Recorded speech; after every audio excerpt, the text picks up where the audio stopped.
Hello, listeners, and welcome to episode 117 of the Nigerian Football Weekly podcast. Me, your host, Olu Oke. And yes, I've got another bumper episode for your listening pleasure.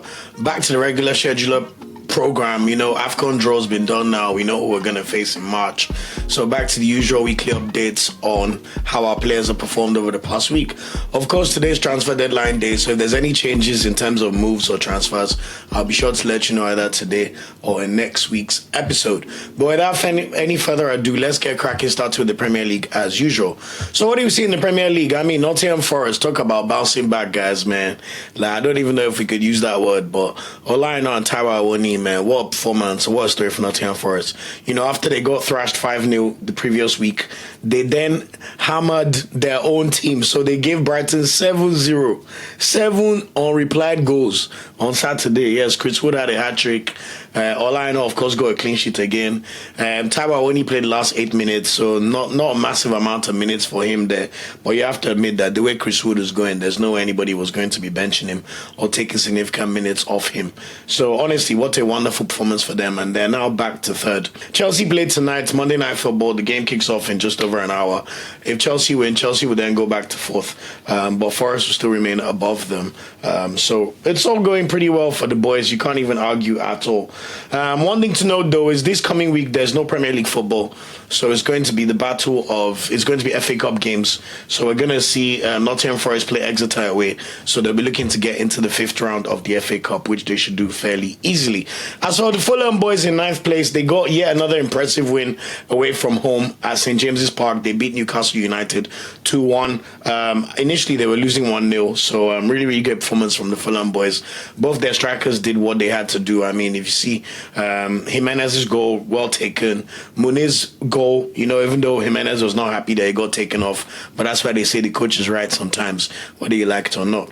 So really impressive result, and good to see both of our boys performing well. Next up for the Fulham boys, they play Wigan away in the FA Cup, so look out for that one on Saturday, 4 p.m. Nigeria time.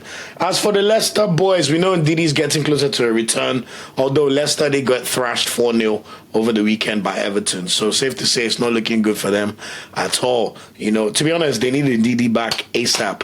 They're currently 17th. They're just above the relegation zone, if not in the relegation zone. I need to check the table with how Wolves performed over the weekend, because I know Wolves beat Aston Villa.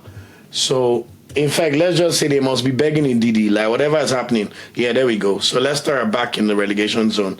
They're 2 points behind Wolverhampton. So it's not looking good for them at all. But hopefully, if Ndidi can come back, he'll be able to help them.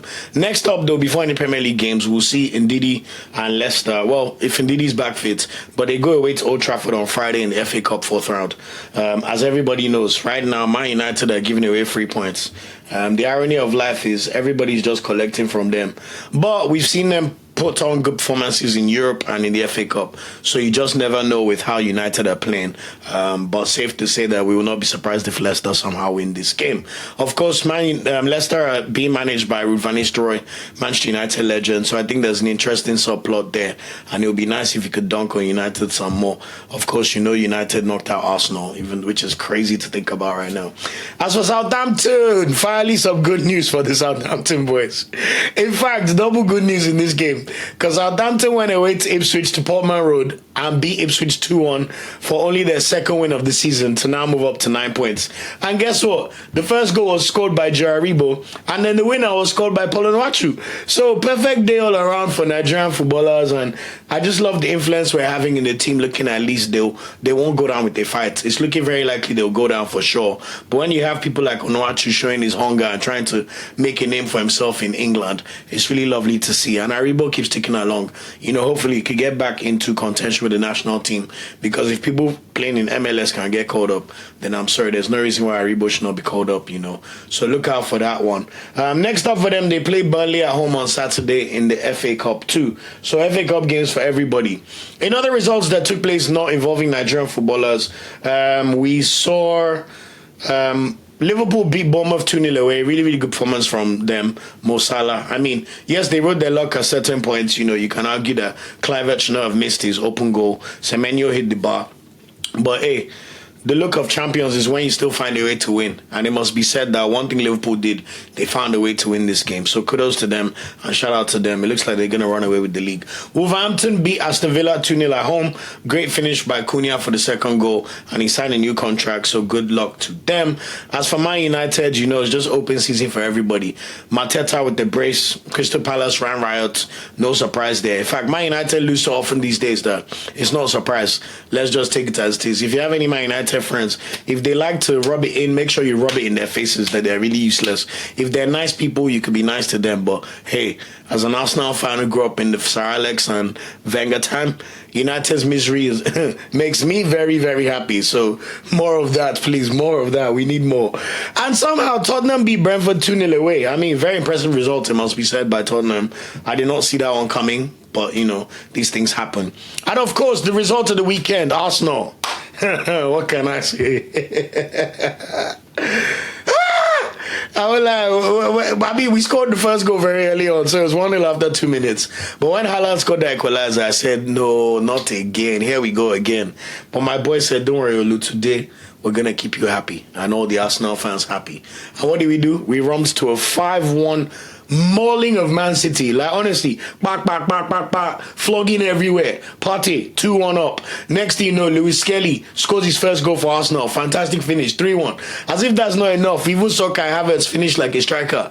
You know, look at the transition play. I haven't even seen that from Arsenal in so long. Martinez running with the ball and actually raising his head up to then pass the ball to Havertz. Havertz gets the ball. Jinky me jinkies are Konji straight. Left foot, bends into the bottom corner. I was like, wow, Havertz, where have you been?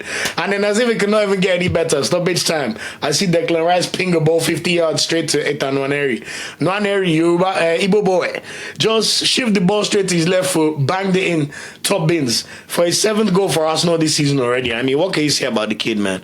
Unbelievable talent, unbelievable win.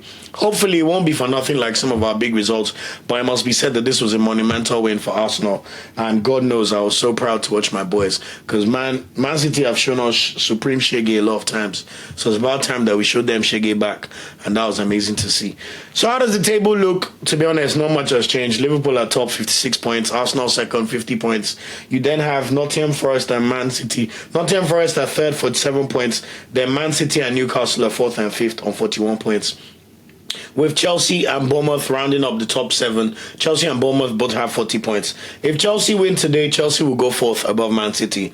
But hey, you never know with how Chelsea been performing at home. And, he's been looking quite decent for West Ham, so I just don't know what to expect in that one. But hopefully, last will be a tasty game, Sha. So look out for that one. And there's all to play for this season, you know.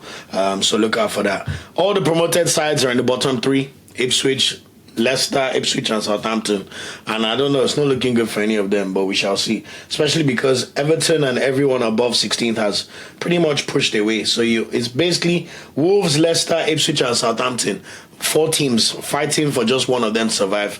And you have to say, when you look at the firepower of Wolves, with Cunha especially, it looks like that might just give them the edge.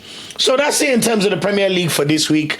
As I said, the Premier League is taking a break. This next week that's coming, there's no Premier League games over the weekend. There will be the double game week fixture for Liverpool and Everton, which was rescheduled, that was supposed to be played in December. That has now been rescheduled until the 12th of February. So that'll take place next week, Wednesday.